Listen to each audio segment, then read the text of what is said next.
was a class on McCarthy, so we basically read all of his work, and I loved most of them, but there were a couple that stood out to me, Blood Meridian, and then this one, Child of God. And you know, I've heard everyone, you know, or a lot of people talk about this. I've heard people like Spielberg say, you know, when you come across something that interests you or inspires you, maybe you don't know all the reasons at the moment why you want to make it, but you don't really need to know. You can kind of explore it through the creative process. So I guess I had that. I had the, you know, kind of the hairs tingling on the back of my neck. I knew it was a very dark book, but there was something in there. And after thinking about it, after making it and thinking about it, I think what it really is, you know, in addition to the great writing and the great way that the book was structured and the unusual character portrait, is that it was a way to talk about things that I think are universal. You know, this need for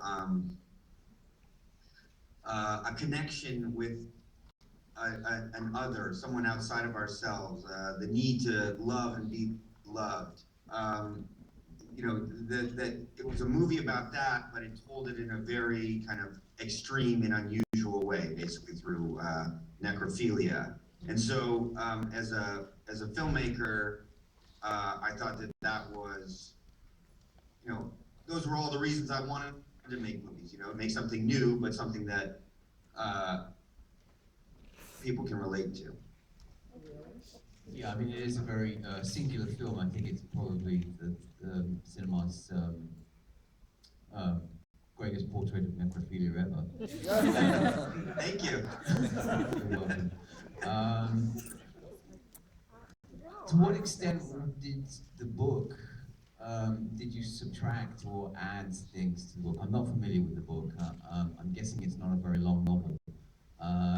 But were there things that you expanded upon, or was it more a case of subtraction?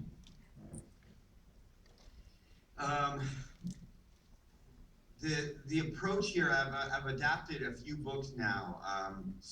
I did one from Faulkner, As I Lay Dying, and I used poetry, Hart Crane's poetry for a film. So I've done it a few times now, and there's always a question of how loyal you'll be to the source, and then in what ways will you be loyal. So our approach was, yes, we will, you know, we love the book, and we want to translate it to the screen in as honorable ways, or honor the source as much as we can. So almost every scene in the movie you can find in the book.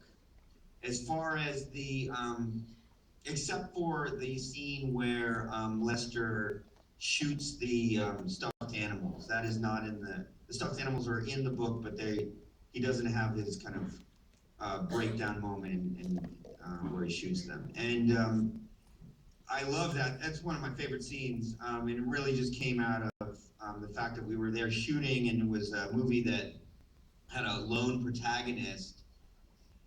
And so these stuffed animals that he talks to really kind of took on roles in the film, and and we get coverage of them as if they were, you know, live characters. And so during the filming, I just felt like, wow, we need closure with these characters, and also it would be a great way to show Lester, you know, coming unhinged, and it's a way that he could kind of externalize a lot of his feelings with that scene. So that was the main scene that is not in the book. Otherwise, we stayed pretty close to it.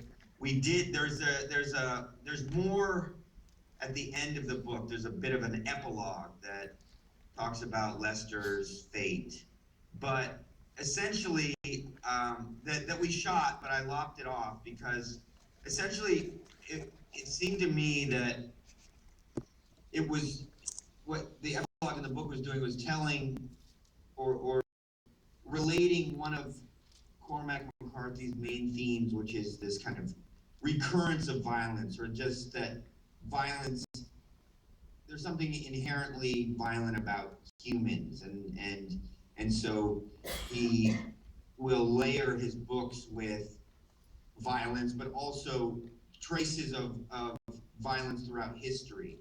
And so the ending of the book talked about Lester going to an institution and then meeting another man who did even crazier things and ate people's brains with a spoon. And so it was, to me, it was a way of saying, well, all right, you just heard this story of this one guy, but then it doesn't end with him. It's been going on, and other people, it happens all over, and maybe will continue to happen.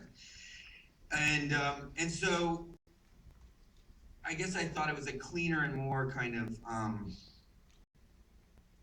poetic ending to just have Lester kind of disappear into the wilderness, and it would kind of tell the same idea that, he's gone through all this, and he's still, his spirit is still out there. Just one more question before I take questions from the press. This is a film that's a real kind of tour de force for Scott Haze, the actor who plays Lester. And I'm curious as to how you work together in terms of developing the performance. Did the book serve as a kind of instruction manual for the performance to some degree? And how did you work with him to develop his diction, his physicality?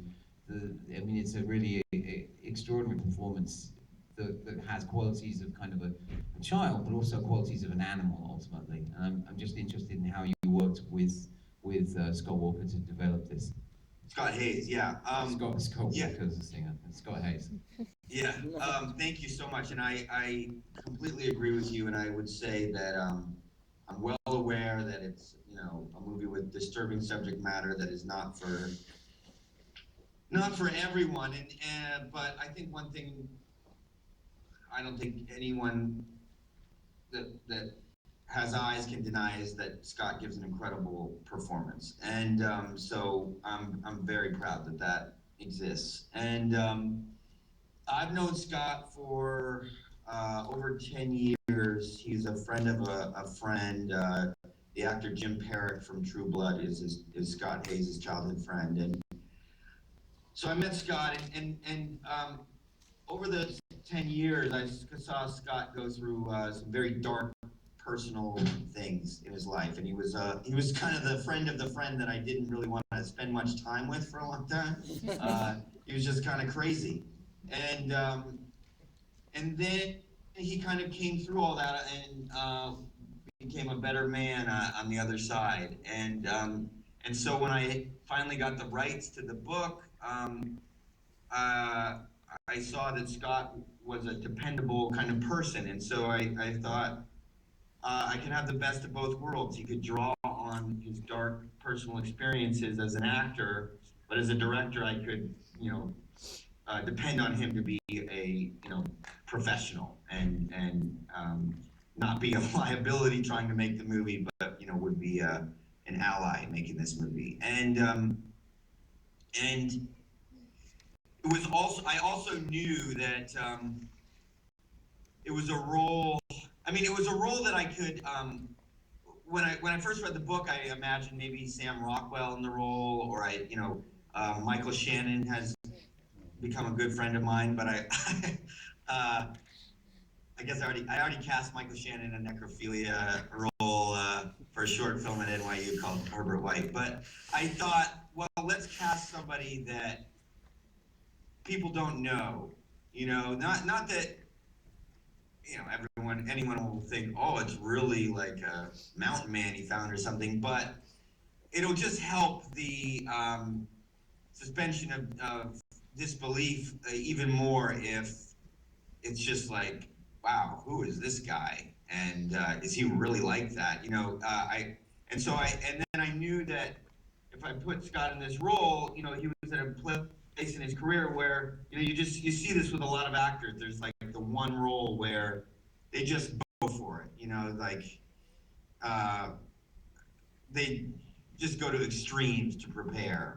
And I knew that Scott was ready to do that. And so he, as soon as I cast him, he went to Tennessee. We didn't ultimately shoot in Tennessee, but the story takes place in Sevier County, Tennessee, where I guess McCarthy lived for a while.